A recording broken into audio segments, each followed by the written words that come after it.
And now, words of wisdom with Adam Carriker. You know the best part of London Fletcher's golf game? His short game. So wrong. I'm sitting with two vertically challenged people, by the way. That's why we didn't laugh. Welcome back to Fourth and Pain, the only pro wrestling show to be hosted by an NFL player and a weight loss champion. Two people to my left, Redskins defensive end Adam Carriker. Hi. Former wrestling announcer and weight loss champion Chuck Carroll here. Be sure to follow us on Twitter at Fourth and Pain and like us on Facebook. Adam, without further ado, let's just jump right in.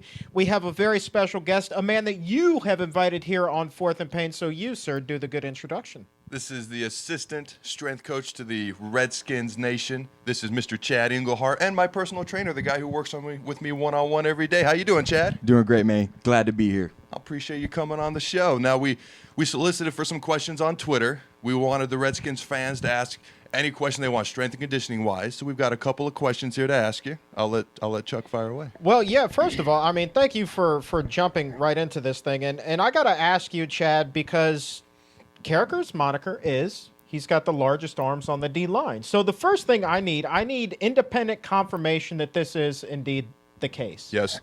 Absolutely. 22-inch guns. It's unbelievable. 23 with a pump. The guy's a machine. The guy's a machine. Never misses a lift. I love it. And you know what, man, we were backstage at WWE just a couple weeks ago, and these wrestlers you see on TV that look pumped up, Adam dwarfs them in real life. I'm not kidding.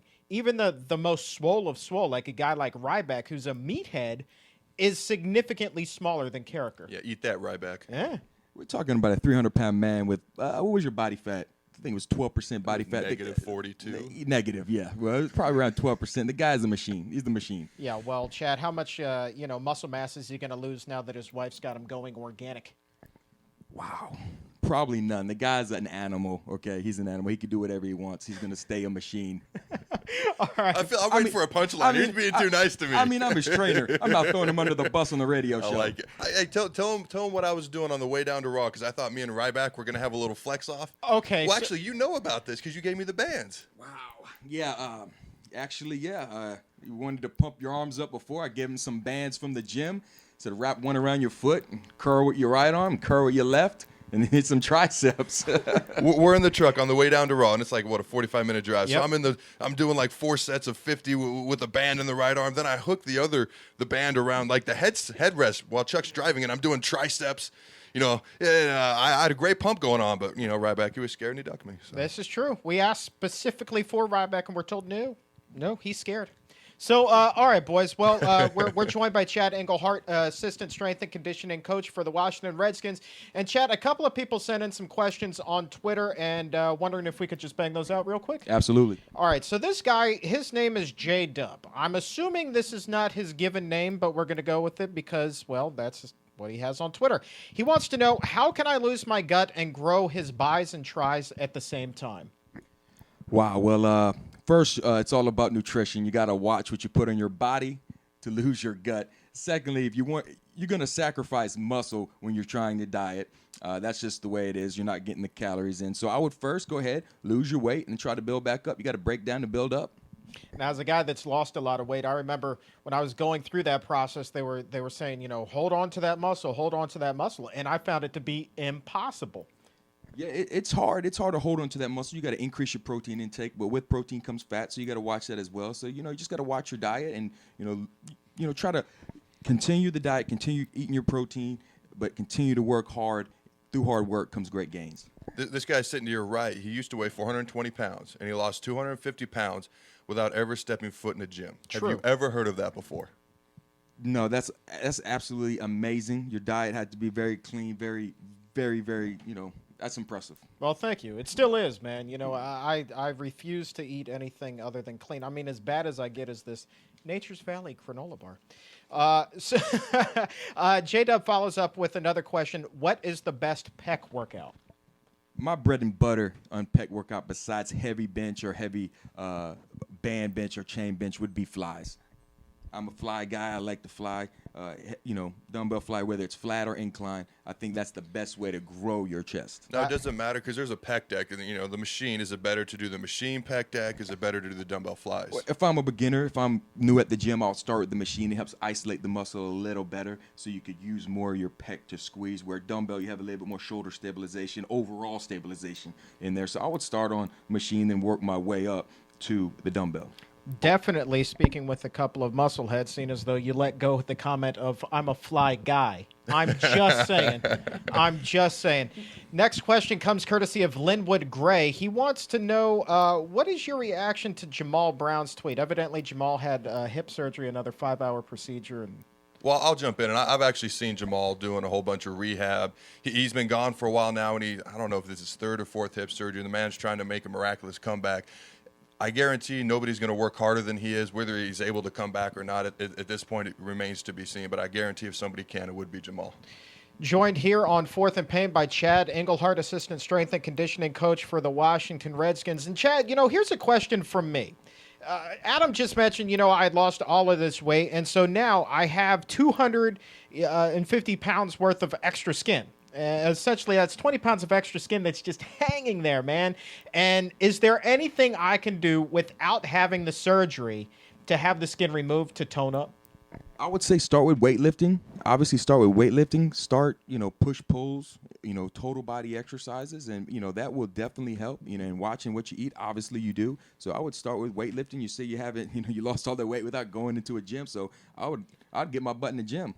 Is that very realistic, though? Is it one of those situations? Obviously, that's going to help, but is it a situation where he kind of just has to have the surgery in order to get kind of that normal appearance? You know what? I am not sure, and that's way out my realm right there.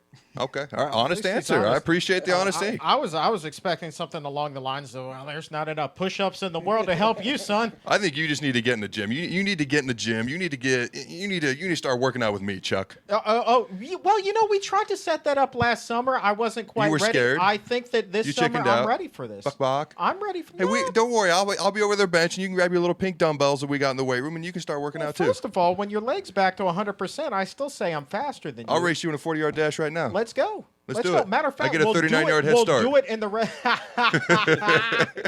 I was gonna say we'll do it in the Goldberg trunks too, and just make a show out of it. Oh boy. Chad Englehart, assistant strength and conditioning. I have a question. Well, cut me off. I apologize, but this is a loaded question. Well, it's not a loaded question. You better get it right. Strongest guy you've ever trained. Strongest guy you've ever seen. Remember, you're in my house. You give us an honest answer. I'm going to give you an honest answer.